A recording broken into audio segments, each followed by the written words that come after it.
Hey y'all, it's me and I'm in the basement again. I think you already know what this video is going to be about. If you read the title, you saw that I took a COVID test and was told that I was negative and found out today, December 2nd, that I was actually positive, that I'm actually right now still within the 14-day range of being COVID positive. So let's go ahead and talk about what happened. As you can see, my hair is in braids. You might even be able to hear my mom vacuuming upstairs right now too. But I need to take my hair out because Ree is coming to town tomorrow. We have to pick her up from the airport. She has graciously volunteered to take some pictures of me for the National Association of Social Worker award that I won. They need pictures, and I need a picture for my LinkedIn account anyway. And my job also needs a picture for their Facebook page. So hopefully my hair comes out really cute tomorrow. But I just put my hair in these braids to kind of stretch it, and I will twist it up tonight. Deja, my youngest daughter, had already tested positive for COVID, and we think that she probably got COVID while she was at school at Mount Union. So what the school did, because she is a resident assistant, they put her in a hotel and she was able to quarantine for 14 days. She did have some minor symptoms, but her major symptom was she was just really, really tired and needed to get a lot of sleep. My hair smells really good.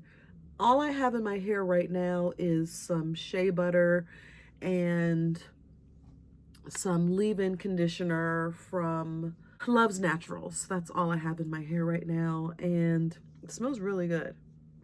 Like it. Smells good. So that's Deja. Unfortunately, she was not able to even come to the funeral because she was already positive for COVID. And she had been taking the precautions, wearing her mask, washing her hands, social distancing, things like that. And she still caught it. So I already had talked about we lost my dad, and we had his funeral on November 14th, which was a Saturday. And Ree actually came to town that Friday on the 13th. My son picked Ree up from the airport, which I appreciate.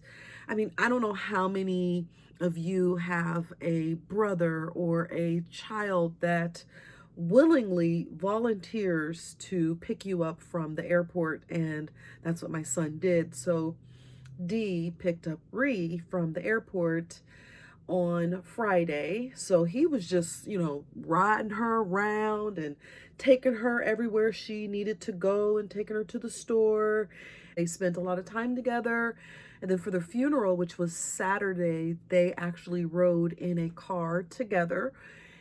And I actually rode with Ree, I think on Saturday as well. After the funeral, we went to my mother-in-law, which is also her grandmother.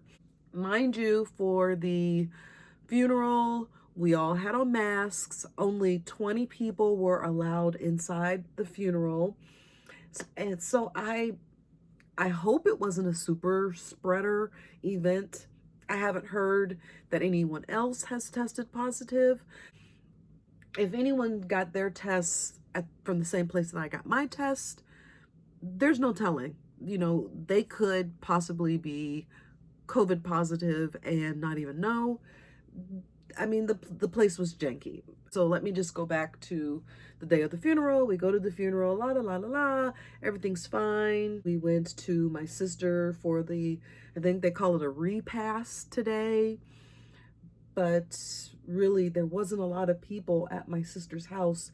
It was primarily my sister and her children and me and my children and my mom. Ree went back to California Sunday. Again, my son D took her to the Cleveland airport, which was so nice that he did that. And when she gets back to California, she's talking to her fiance Greg, and I guess he started to show some symptoms. So a couple of days later, Ree and Greg decided to get tested. I'm not sure where they got their tests from. I don't know if they have CVS's in California. I know they don't have Walgreens in California. Well, at least in her area, they don't have a Walgreens nearby. So they got tested, and maybe 2 days later, they found out that they were positive. My son at this time started to show some mild symptoms as well, and he got tested in Akron at CVS and received his results about 2 days later and found out that he too was also positive for COVID. Now I'm starting to show some symptoms, but it's not the typical symptoms that everyone else is getting. Of course, I have to be different. My symptoms are my back is like killing me. I could hardly walk. My legs were hurting so bad. I felt like I was having some type of arthritis problem. I ran a marathon, pain, like it was ridiculous how my body was feeling. Of everyone, I had the worst symptoms of everyone. And my throat was hurting. I felt like, I don't know, like I had a lot of combustion, like take a piece of paper and ball it up. That's what it felt like. My chest felt like. It felt like I just had all this combustion, and I still have a runny nose right now too. So anyway, I was really sick. My mom and I decided to get tested, and I told her that, I wanted to set up an appointment with CVS here in Youngstown. And she's like, no, no, no. You can go to the place that we went to before. And the place that she went to before was called Quick Med. Now, mind you, I had already been tested twice in Akron for my sleep apnea. In order to do the sleep apnea test, they tested me twice. So I know what the procedure looks like. Literally, the woman, she like put her gloves on and she had me blow my nose, and then she went up both nostrils and with a Q-tip. I've had the procedure done twice and I was negative twice. My mom wanted to go to this place called Quick Med here in Youngstown. I'm like, okay, they have walk-ins, so you don't even have to have an appointment. You could just go and get the test done. So when we go there, we get in line, and there was just so many red flags when I went. But, I'm just ignoring the red flags and just like, not thinking anything. So, we pull up, we get in line, and someone comes to the car window and she's like, do you have your paperwork? Of course, we don't have any paperwork because we literally just pulled into the line. So she tells us to get out of line and go park our car in the parking lot, and someone will come to the car with the paperwork. It literally took about 30 minutes to get the paperwork because they ran out of paperwork, and the lady had to make copies, and it was just so ridiculous. Like, who does that? Like, where does that happen at, that you run out of paperwork for getting COVID testing? And again, keep in mind, I've already been tested twice prior to this. My son was tested, my daughter was tested, my other daughter was tested, and never have we ever heard of someone running out of paperwork. I'm digressing. So we finally get the paperwork, we fill the paperwork out. The girl was just so like clueless as to what needed to be done. Some people were going online and making some type of a profile, but I guess I didn't need to do that because I was a new patient. My mom didn't need the same paperwork that I needed because she had already been seen at this place. It was just a mess. Then we got back into line with the paperwork. The girl takes the paperwork. She takes my temperature and she takes my pulse. And she writes on the paperwork that I don't have any symptoms. Now, mind you, she didn't even ask me if I had any symptoms, but yet she's filling out the paperwork as if she's asked me questions, which she hadn't. I don't have a fever. Then they do the same with my mom. She doesn't change her gloves. I'm just like, this is just ridiculous, but whatever. So we're still waiting in line for the test. And then finally, it was our turn to get tested. And again, there's a different girl, and she does the swab, and she puts it in a little vial and puts it in a baggie, goes to the passenger side, which is where my mom was sitting, does the same thing. Again, doesn't change her gloves. I watched her from the car behind me. She didn't change her gloves then. I don't know if she changed her gloves from the car before me. I'm just thinking, if people don't have COVID, they will certainly have it by the time they get back home, because you should change your gloves each and every time when you're administering these tests. I'm just like so sick right now. I don't even care. I don't feel good. My body is like completely aching. And that was on November 20th, which was a Friday. We got the test. They said that we would get our results back within 2 business days. So to me, I'm thinking business days are like Monday through Friday. However, they're actually open on the weekends. So we should get our results back Monday. Monday comes, no results. Tuesday comes, no result. Wednesday comes, still no results. So now it's Thursday, it's Thanksgiving, still no results. Friday, my mom gets a phone call and she's told that she is negative. Now, I took my test before my mom, and yet she gets her results before me. Whatever. When they called her, she asked about my results. They said that my results weren't in yet. Mind you, again, this is Friday, and they called. They did not send an email or give her any paperwork or anything. They just told her over the phone that she did not have the coronavirus. Saturday comes, and I finally get a phone call, and I'm told that my results are negative also. So it took a week and a day to get the results to tell me that I was negative. I'm just thinking, well, I must just have the flu, like a really bad case of the flu. Keep in mind that I do have ulcerative colitis, and the medications that I take really does suppress my immune system. So I'm thinking, maybe that's why I'm sick. So I'm taking all kinds of cold medicine. I'm taking Tylenol. I'm drinking tea. My mom just has a little cough. That's it. And, I'm just going about my life. I don't have the coronavirus, is what I'm thinking. So now we're on Tuesday, December the 1st, which was yesterday. And I get a text message from some type of an automated phone number, and it was asking me, how was my experience working with QuickMed, and it asked me to use a scale of 1 to 5, where 5 the service was great and a 1 the service was not great. And so of course I gave it a 1.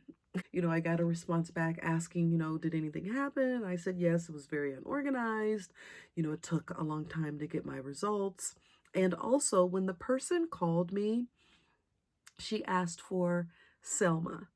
My name is not Selma. My name is Salima, which to me is not the same name. If your name is Lisa and I called you Leslie, is that the same name? I just don't think that Selma and Salima are the same names. I don't even know if this person even knows if they have the correct person on the phone. So I also put that in the text message that, I don't even know if they know that it was me, because they didn't know my name. So that was on Tuesday.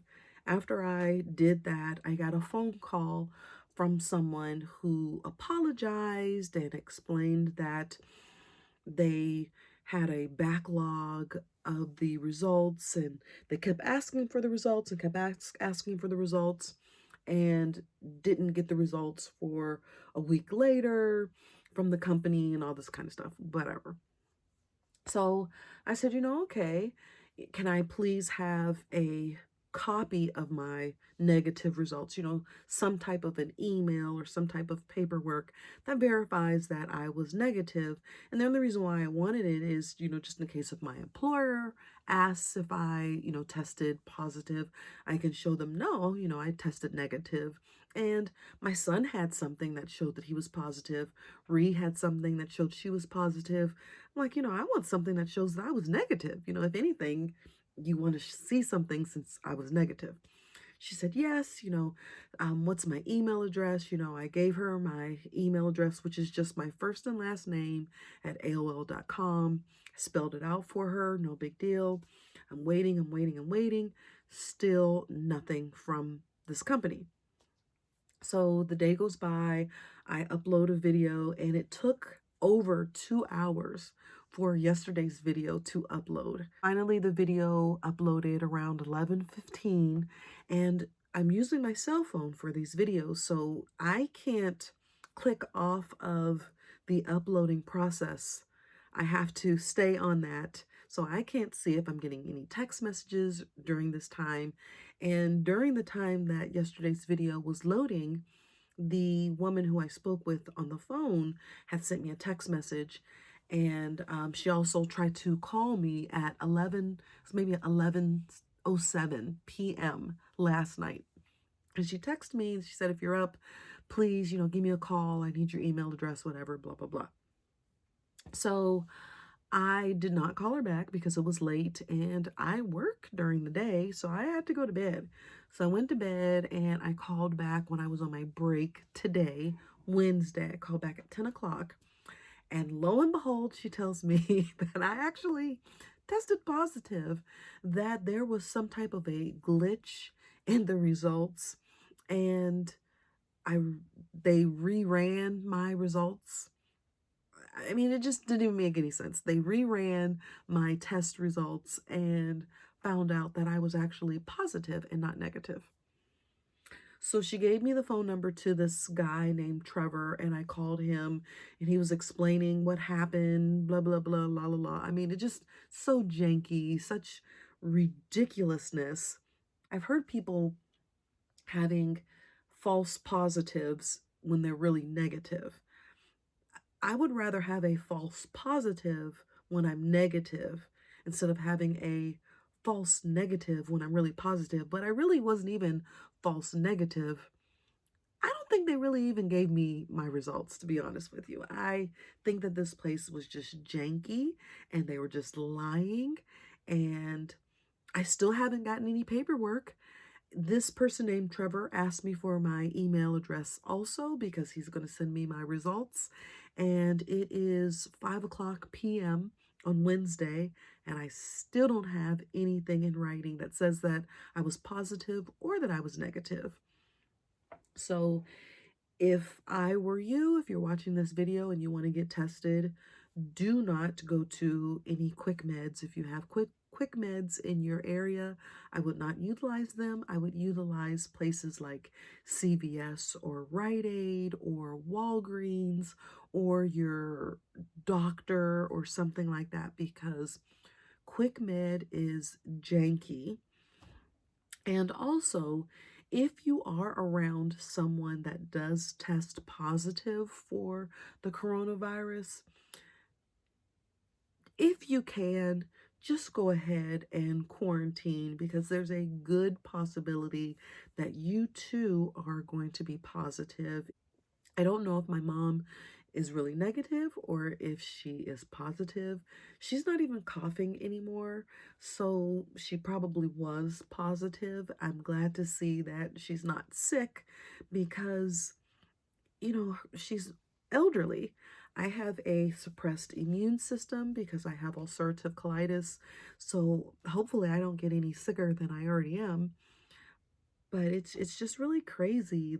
Of all of the symptoms I've heard of, the fevers and all that kind of stuff, the worst symptom that I had was the body aches, the body, body, yaddy, yaddy, yaddy, yaddy, yaddy, yaddy. Like, I mean, Megan the Stallion, body, yaddy, yaddy. Like, my body was hurting.